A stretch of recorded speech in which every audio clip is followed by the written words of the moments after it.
My name is Chloe Bennett, and for 30 years I thought the worst thing my father ever did was yell. I was wrong.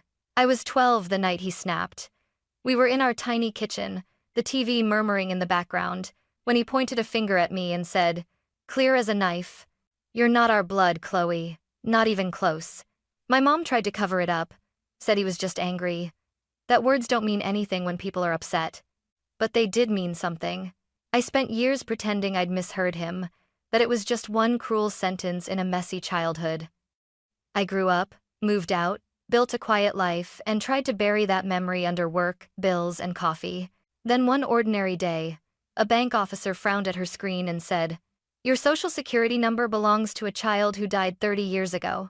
And just like that, my entire life cracked open. I never planned to spend my adult life questioning who I was. But looking back now, I realize the first crack in my identity didn't happen in a government office or during an investigation. It began in my own childhood bedroom. I was 12 when my father said those words, but the unease didn't end that night. It grew subtle, quiet, like a shadow that followed me from room to room. After the kitchen incident, my dad, David Bennett, barely spoke to me for days, and when he did, it was clipped, distant, like I was a neighbor he barely tolerated. Dinner's on the table. "Turn the lights off when you're done." "That's not your business, Chloe." "Never, sweetheart. Never, kiddo," the way he called my siblings. Just Chloe. Like a stranger living under his roof. My mom, Linda, tried to overcompensate. She'd pack my lunch with little sticky notes that said, "You're loved," or "Have a good day." But even at that age, I sensed something heavy behind her smile. Something she was trying desperately to hide. I started noticing things I'd ignored before. Family photos where I looked out of place. School forms that my mom always filled out alone, never letting me see the birth certificate part. The fact that whenever I asked about the hospital I was born in, she'd hesitate just a fraction of a second before answering. And the weirdest thing of all, my birthday never had baby pictures. My parents had albums full of my siblings, smiling in strollers, wrapped in blankets, blowing out their first candles. But mine? Just a single picture from when I was maybe 3. Nothing before that.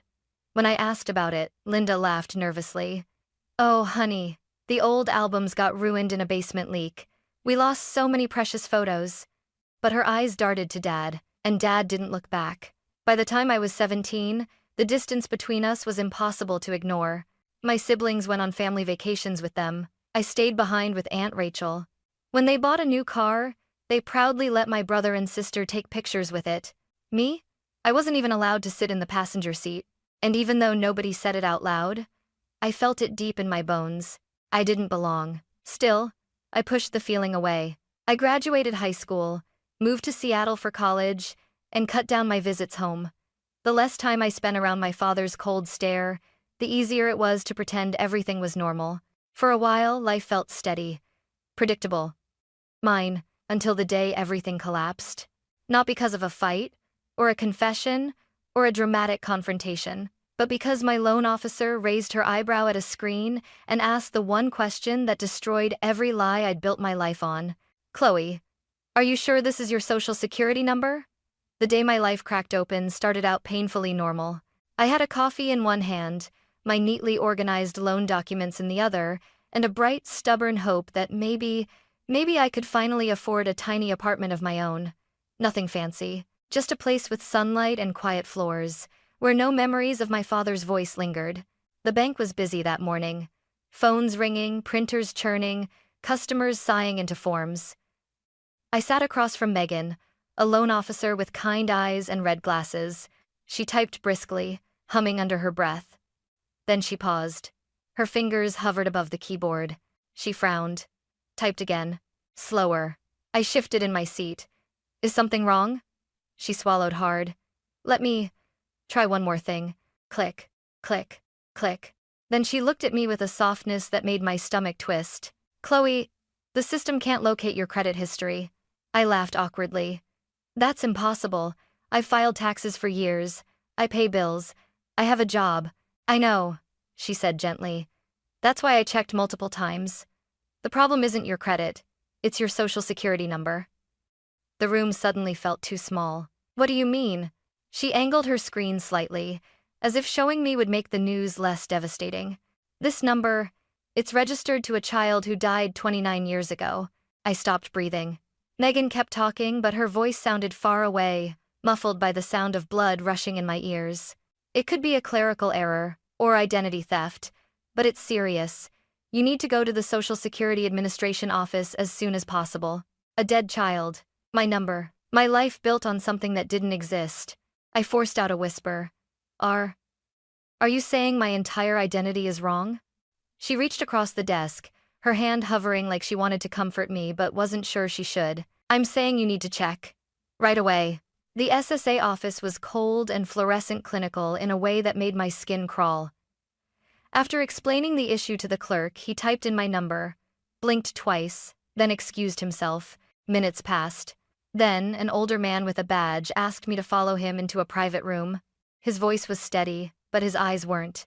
Miss Bennett, this Social Security number belongs to a child who died in 1994. That child was named Emily Clark. Emily Clark.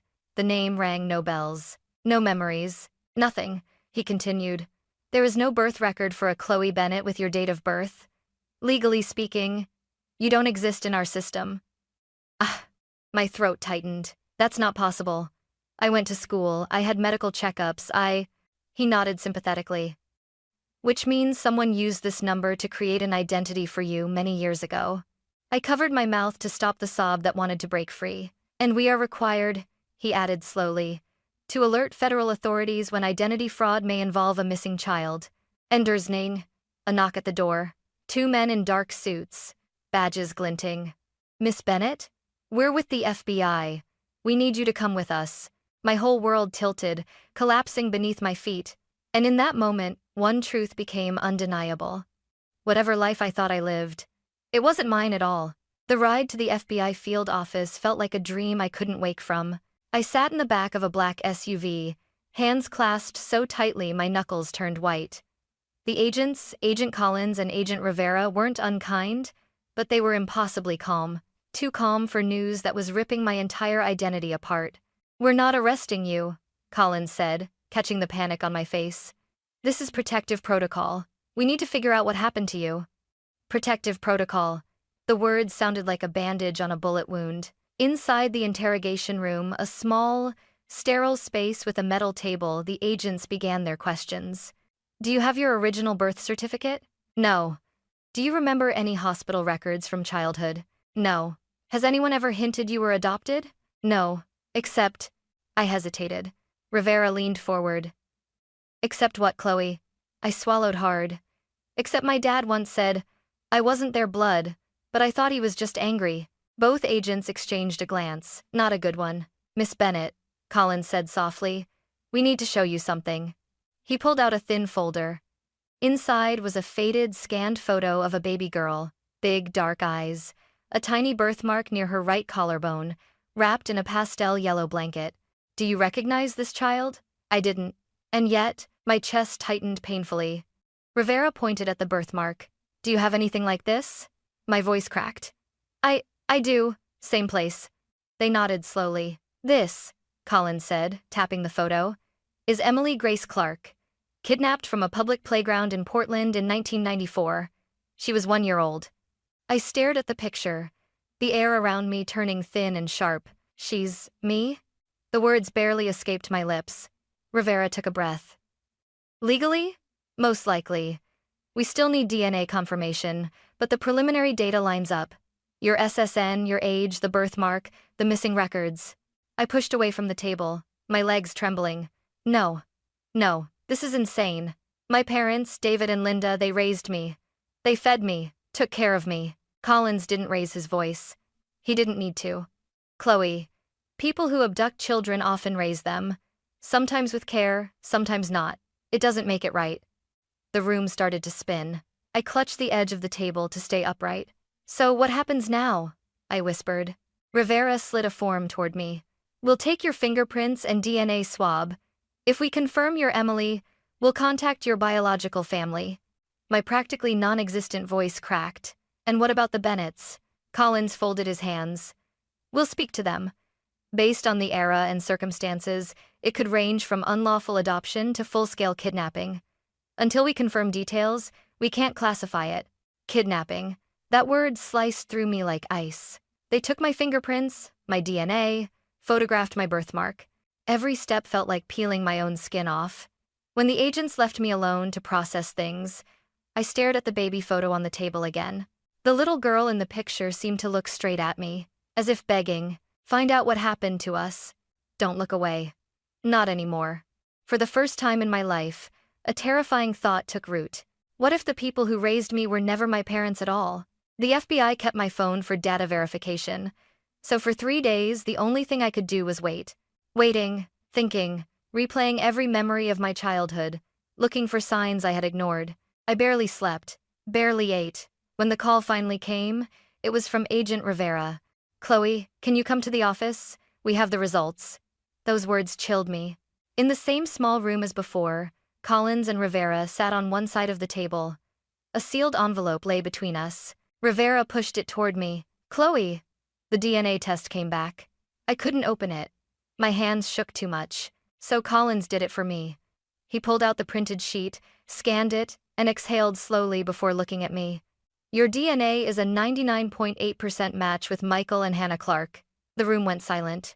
I didn't even breathe. Rivera continued carefully, like every syllable could break me. "You are Emily Clark. You were the missing child from the 1994 Amber Alert case." My throat tightened so hard it hurt. That means I was kidnapped? The agents exchanged a glance, sad but firm. "We can't label it officially until we finish interviewing David and Linda Bennett," Rivera said. "But the evidence strongly suggests you were taken, not legally adopted." My eyes burned. "And my biological family? Are they alive?" Collins nodded. "Alive, and they never stopped looking for you." And under Fady, my breath hitched. "Never stopped. For 30 years, he continued. "The Clarks are well known in Portland. They owned several private hospitals and later shifted into philanthropy. They kept your case open privately long after the police exhausted leads." I felt dizzy. "And they want to meet you." 2 days later, I found myself sitting in the back of another government vehicle, but this time my chest wasn't filled with fear, just a fragile mixture of hope and dread. The Clark estate sat at the end of a tree-lined driveway. Not a mansion dripping in gold, nothing gaudy, but elegant, warm, lived in. A place that looked like it held memories, and room for more. Agent Rivera stood beside me at the front door. "Whenever you're ready." I wasn't, but I nodded anyway. The door opened before I could knock. A woman stepped out, a little older than my mom, hair softly curled at the ends, eyes bright but trembling. Behind her stood a tall man with gentle features, gripping the doorframe like he needed it to stay upright. Her voice broke first. "Emily?" That single word, Emily, hit my chest with the force of a tidal wave. I didn't remember her, but she remembered me. I'm Chloe," I whispered. "Or Emily. I don't know which one I am anymore." The woman Hannah covered her mouth, tears spilling instantly. The man Michael blinked repeatedly, trying to see me clearly through his own tears. Then Hannah stepped forward and touched my cheek with the kind of gentleness I had never known. "It's you. It's really you. My baby." Michael's voice cracked. "We looked for you every day. Every year. We thought we lost you forever. Semper, even Burke's papally." I couldn't speak. I couldn't move. I just let them wrap their arms around me. Let myself sink into a warmth I didn't know I'd been starving for. For a moment, the years of confusion, of feeling out of place, unwanted, wrong, crumbled under the weight of this single, overwhelming truth. I wasn't abandoned. I was taken. And I was loved all along. But as I clung to the Clarks in their doorway, another truth crept coldly into my mind. If this was my real family, then who, exactly, were the Bennetts? Meeting the Clarks should have brought me peace. But instead, it left a heavy question hanging between every breath I took. If they were my real parents, then what did that make David and Linda? I needed answers, even if I wasn't ready for them. FBI scheduled the interview with the Bennetts the following week. They asked if I wanted to sit behind the two-way mirror. I refused. "I want to face them," I said. "I deserve that." Agent Collins hesitated. "It could be emotional, even traumatic." I gave a hollow laugh. "My entire existence is traumatic now." He didn't argue after that. The moment I walked into the interview room, Linda gasped. "Chloe, baby, are you okay? We've been so worried." She tried to reach for me, but I stepped back. Her hand froze mid-air. David sat stiffly, arms crossed, jaw clenched tight. No surprise. No guilt. Just irritation. Like this was an inconvenience to him. I sat down across from them, hands shaking, breath unsteady. "Tell me the truth," I said quietly. "Am I your daughter?" Linda burst into tears instantly. David didn't blink. "I raised you," he said flatly. "Does that answer your question?" "No." My voice cracked. "It doesn't." He sighed like a man being forced into a conversation he never wanted. "You weren't supposed to know." My chest tightened. "So I am adopted." "Adopted?" David scoffed. "That would have required paperwork we didn't have." Linda sobbed harder. "David, please stop." "No," he snapped. "She wants the truth? She gets it." He leaned forward, eyes cold in a way that made my skin crawl. "We found you at a park, alone, crying. We tried to find your parents. Nobody came."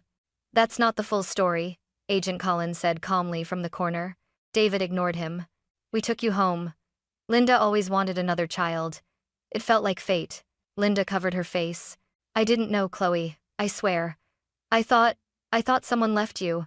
I didn't want to send you into the system. I wanted to keep you safe." Safe? That word nearly broke me. "Then why?" I whispered, shaking. "Did you treat me differently? Why did you say I wasn't your blood? Why did you keep everything from me?" Linda sobbed. David didn't move. Agent Rivera stepped forward. "Mr. Bennett, evidence places you at the same park the Clark child disappeared from. And based on your past employment, we suspect you were involved with a group moving undocumented children." Linda's head snapped up, horrified. "David, please tell me that's not true. Tell me you didn't."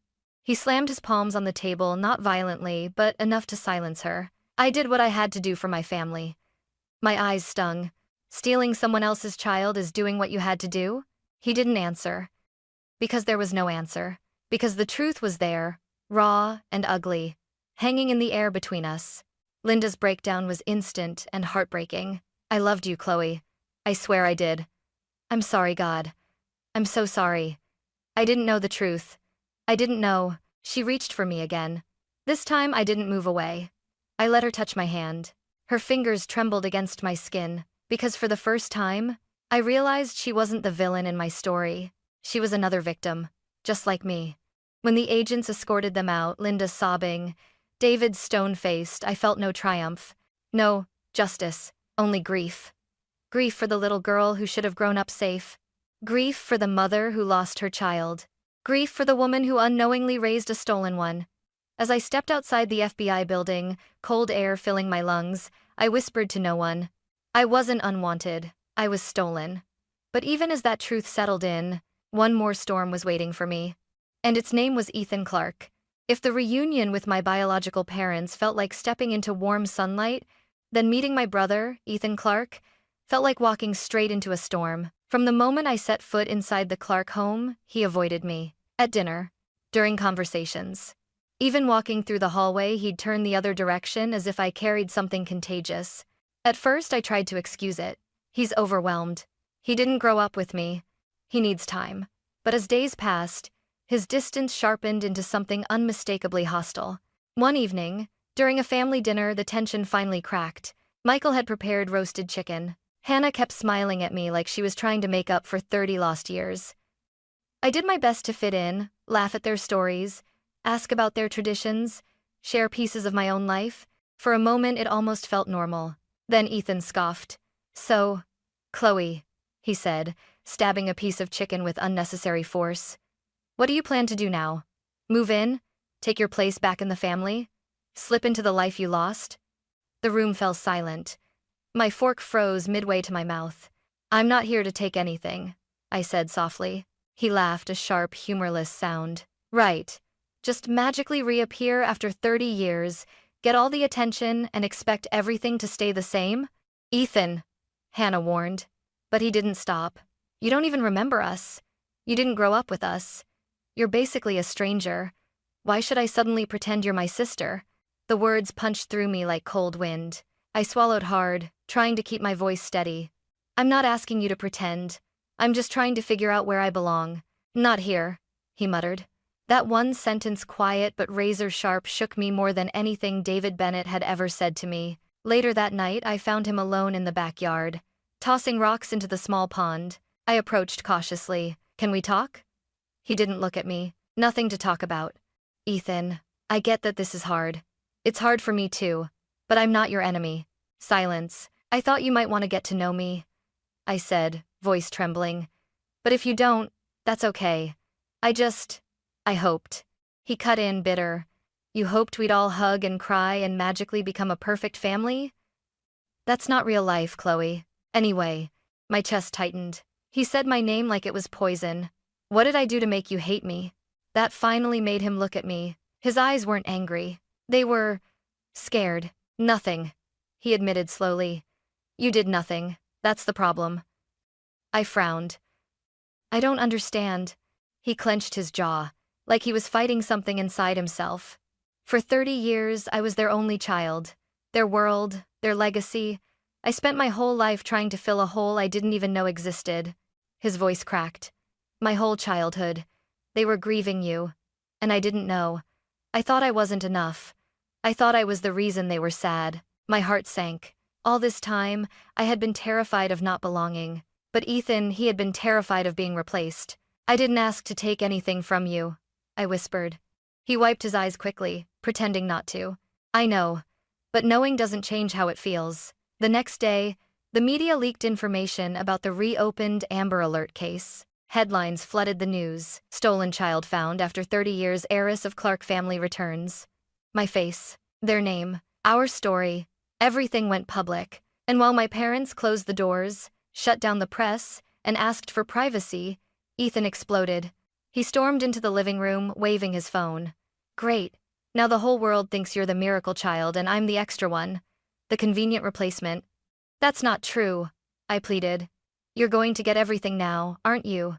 The inheritance, the company, their attention, their love. That's not what I want." "It doesn't matter," he hissed. "It's what's happening." I felt something crack inside my chest. Not from anger, but from grief. "I'm not taking your place, Ethan." He glared at me, broken, shaky. "You already did." That night, I cried harder than I had since the truth came out. Not because Ethan hated me, but because I finally understood what my return had cost him. And yet, something inside me whispered, this story wasn't done with us. Not even close. Because the next revelation, one that would tear our fragile family even further apart, was already on its way. And it would hit Ethan, even harder than me. I thought the worst part of rediscovering my identity was behind me. The FBI, the Bennetts, the reunion, Ethan's hostility. But that was nothing compared to the storm waiting just around the corner. It started with a strange email. No subject line. No sender name, just a random sequence of letters. Normally I'd ignore something like that, but something about it made my stomach tighten. Against my better judgment, I opened it. Inside was only one sentence. "Your brother isn't angry at you, he's hiding the truth from you." My heart kicked hard against my ribs. Before I could even process it, a second message appeared. "Look closely. His fear has nothing to do with you." Attached was a single PDF file. I hesitated only a second before tapping it open. It was a medical report. Patient name, Ethan Clark. Notes regarding kidney failure concerns. Tests suggesting inconsistent familial linkage. A handwritten note from a physician. Blood relation to parents questionable. Recommend further genetic testing. There is no SETI, and in resin of the SETI paces, and resonant evening int. My vision blurred. I whispered to myself, No, this can't be real. Ethan, not biologically related? If that was true, then everything he feared, everything he accused me of, was built on a lie he didn't understand. My hands trembled as I grabbed my coat. I needed answers. Now. I found Ethan in the garage, sitting on the cold floor beside his car, head in his hands. He looked up as I entered. His eyes were red, not angry red, but exhausted red. Before he could speak, I held up my phone. "I got this. I don't know from who, but is it true?" His face went completely still. For a moment, I swear he stopped breathing. He whispered, Where did you get that?" "It doesn't matter," I said, voice shaking. "Ethan, talk to me. Is this real?" He stared at the medical report on my screen like it was a loaded weapon. Then something inside him broke.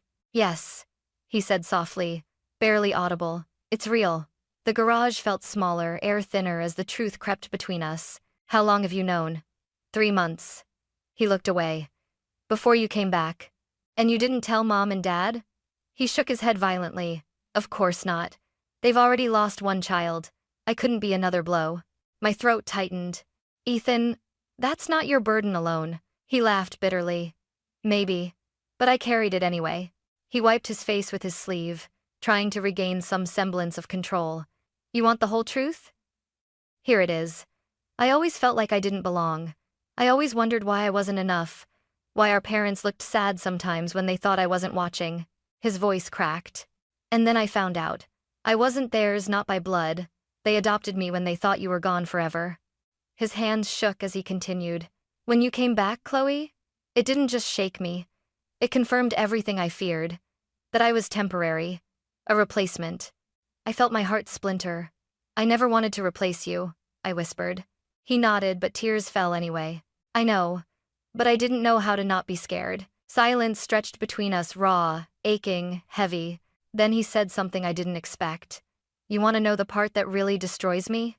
I barely found my voice. "What?" "When I saw you walk through that door, a tiny, traitorous part of me was relieved, because I thought, maybe now they won't need to pretend to love me so much." My chest ached as I stepped closer. "Ethan, look at me." He reluctantly raised his eyes. "You were never a placeholder," I told him firmly. "Not to them, not to me. Families aren't made by DNA, they're made by choice. By love." The words hung between us, fragile, hopeful. He looked down, voice trembling. I just didn't know how to share them. I barely knew how to be enough on my own. And then, the truth I had never expected. I wasn't angry at you, Chloe. I was angry at myself. For being terrified you'd take my place. I reached for his hand. He didn't pull away this time. Later that night, the 4 of us sat in the Clark living room: Michael, Hannah, Ethan, and me. The room was heavy with fear, but also possibility. Michael took Ethan's hand on one side, mine on the other. "I don't care what blood says," he whispered. "You are both my children. Nothing changes that." Hannah nodded, tears shining in her eyes. "Family is chosen as much as it's birthed, and we choose both of you." Ethan leaned into her, shoulders shaking. I held his hand tighter. In that moment, for the first time since everything began, I felt something settle inside me. Not fear, not confusion, but the fragile, undeniable seed of belonging. Yet, just as peace found us, another knock arrived at the Clark front door, one that would flip everything upside down again, and bring the story to its final, unavoidable reckoning. The knock at the door didn't sound urgent. It was soft, almost hesitant. But for some reason, everyone in the living room froze, as if the world itself had paused mid-breath. Michael wiped his eyes. Hannah straightened her posture. Ethan's grip tightened on my hand. Another knock. I stood up first. When I opened the door, my heart lodged in my throat. It was Linda Bennett. Her eyes were swollen. Her hair looked unbrushed, her coat thrown on in a rush. She wasn't dramatic or frantic, just heartbreakingly human. "Chloe," she whispered. "Or should I call you Emily now?" My breath trembled. "Why are you here?" Behind me, Michael and Hannah appeared, and for a moment, 3 parents faced one another: past versus present, love versus loss. Linda clutched a small, frayed baby blanket against her chest. The same pastel yellow blanket from the photo the FBI showed me. My knees went weak. "You kept that?" I whispered. Tears rolled down her cheeks. "I kept everything. Every memory, every picture we managed to take after we found you. And yes, I know now that I didn't find you. I know what David did. I know I should have asked more questions. I should have protected you better." She looked up at Hannah and Michael, eyes filled with shame. "I didn't take her from you, but I failed her all the same." For a long moment, no one spoke. Then Hannah, my birth mother, stepped forward, and instead of anger, she simply said, "Thank you for loving her when we couldn't." Linda covered her face and sobbed.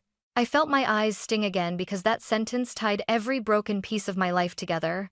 The pain, the loss, the years of confusion, and the strange, complicated love of 2 families colliding. We sat together in the living room, me between the two mothers who had shaped me in ways neither could fully understand. I don't want to intrude, Linda said softly. I just needed to return this. She placed the little yellow blanket in my lap. I wrapped you in that the night David brought you home. You were crying, so small, so cold. I held you for hours. Even when I learned the truth, I couldn't let go of that blanket. Her shoulders shook. I know I wasn't your real mother. But for a while, I tried to be. I reached over and took her trembling hand. You were never the monster, I said. You were the only gentle thing I remember from that house. Her tears deepened. Hannah's eyes softened. The air between the three of us glowed with grief, but also forgiveness. When Linda left, Michael turned to me. There's one more thing, he said. And the way he spoke made my stomach twist. Hannah brought out a small wooden box and placed it on the coffee table. Inside was a stack of letters, hundreds, maybe thousands, all addressed to a name I had never been called. Emily Grace Clark. These are the letters we wrote every year on your birthday, Hannah whispered. We kept writing them even when hope felt impossible. My hands trembled as I picked up the one on top. Happy 7th birthday, Emily. We planted a lilac tree for you today. It's grown tall now. I hope wherever you are, you feel loved. Tears blurred the ink on the page. Ethan leaned close. That tree is still in the backyard, he whispered. If you want, we can see it tomorrow. The thought nearly broke me. Later that night, after everyone had gone to bed, I stepped outside alone. The Clark garden was quiet. Soft lights glowed along the path. A breeze rustled the leaves of the tall lilac tree, my lilac tree. I touched its trunk. Rough, solid, alive. A survivor of 30 winters. Just like me. Footsteps sounded behind me. Ethan stood there, hands in his pockets. I know everything's complicated, he said, eyes down. I know I didn't make things easier. You were hurting, I said gently. I understand now. He exhaled shakily. I don't know how to be a good brother, but I want to try. I stepped forward and wrapped my arms around him. You already started, I whispered. He held on tightly like someone afraid to be let go ever again. In the weeks that followed, David Bennett faced trial for unlawful custody and trafficking connections. Linda entered counseling and cooperated fully, finally free of the man who controlled her life. The FBI closed my missing child case with the official statement, Emily Clark found alive after 30 years. I legally reclaimed both of my names, Chloe Bennett Clark, and I slowly, tenderly built a relationship with both sides of my past. I didn't lose a family. I gained two. One broken, one healing, both real in their own imperfect ways. On a quiet Saturday morning, Ethan and I stood together beneath the lilac tree. He nudged my shoulder. 30 years later not, he said, smiling faintly. I'm glad you came home. I smiled back. I'm glad I found home. Not stolen. Not lost. Found. At last.